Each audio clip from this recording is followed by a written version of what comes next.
Ce texte explore la tension entre les récits ancestraux et la rigueur scientifique moderne dans notre quête de vérité. L'auteur soutient que de nombreuses croyances religieuses ou culturelles, autrefois acceptées comme des certitudes, s'apparentent parfois à des fables qu'il convient de réévaluer avec un esprit critique. En opposant l'évolution des théories de Darwin aux mythes persistants, l'écrit encourage une analyse lucide de notre héritage intellectuel pour guérir des erreurs du passé. Cette démarche s'appuie sur une méthodologie interdisciplinaire mêlant les preuves archéologiques à la réflexion philosophique. Finalement, l'objectif est de distinguer les faits des inventions afin de bâtir une société éclairée sur des bases concrètes. Cette réflexion sert de prélude à une étude comparative sur les différentes versions religieuses d'un même récit historique.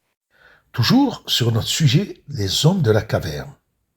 Amis auditeurs et auditrices, bonjour. On est tous faits d'histoire. Celle qu'on nous raconte quand on est enfant, bien sûr, mais aussi celle que des civilisations entières ont tenue pour sacrée.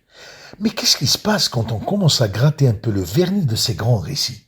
C'est justement ça qu'on va explorer ensemble. Comment on peut faire la part des choses entre la foi et ce qui relève parfois du mensonge? Alors je sais, cette question elle peut paraître un peu provocatrice, mais en réalité elle est essentielle, parce qu'elle nous force à regarder en face nos récits les plus chers, qu'ils soient populaires ou sacrés, et à se poser la question, mais au fond, où s'arrête la vérité, où commence la fable?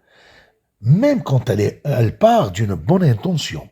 Pensez-y une seconde, on a hérité d'histoires incroyablement puissantes, celles qu'on trouve dans des textes comme la Bible ou le Coran par exemple.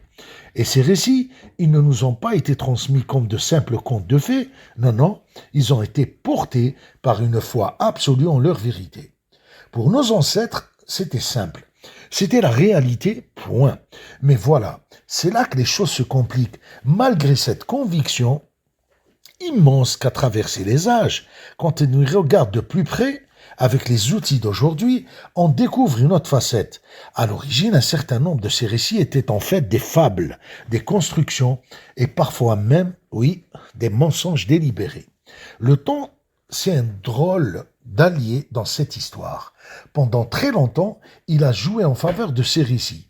Il a comme solidifié, rendu presque intouchable.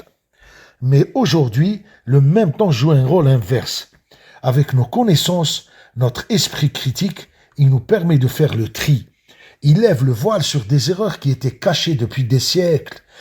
Pour que ce soit plus clair, prenons une petite comparaison. D'un côté, on a l'histoire du Père Noël, c'est ce qu'on appelle un mensonge bienveillant, mais le jour où l'enfant découvre la vérité, ça peut créer une petite fissure dans la confiance. De l'autre côté, on a la théorie de Darwin. Elle n'était pas parfaite au début, loin de là, mais elle a lancé une formidable quête de vérité qui n'arrête pas de se corriger et de s'affiner avec de nouvelles preuves. L'un est une impasse, l'autre est un chemin. Et c'est ça le grand paradoxe de notre monde moderne. On a tous les outils pour vérifier l'information, et pourtant les fausses idées se propagent à une vitesse folle.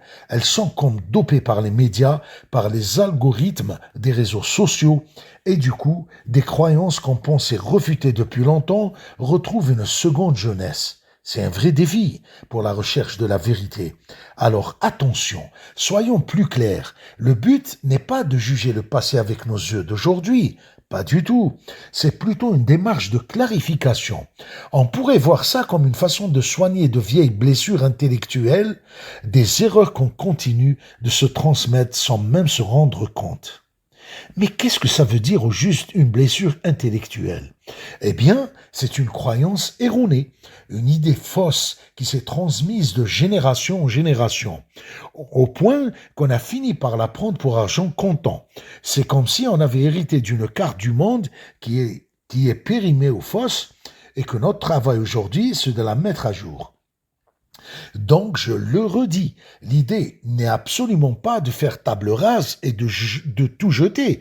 Il s'agit plutôt de regarder notre héritage avec des yeux neufs, avec lucidité.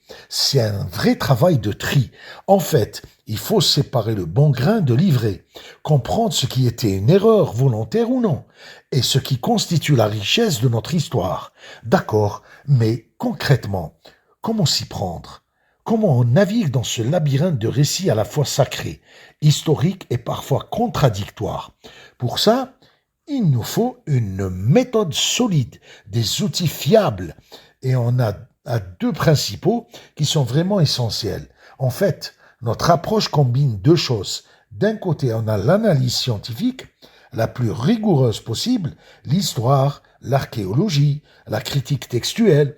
Tout ça nous sert à dater, à comparer, à repérer les incohérences factuelles. Et de l'autre côté, il y a la réflexion philosophique. Là, la question n'est plus qu'est-ce qui se passe, qu'est-ce qui s'est passé, mais plutôt pourquoi on a raconté l'histoire de cette manière, quel sens on a voulu lui donner. On pourrait se dire, mais au fond, pourquoi tout ce travail? Pourquoi aller déranger des histoires qui, pendant des siècles, ont apporté un réconfort à des millions de personnes?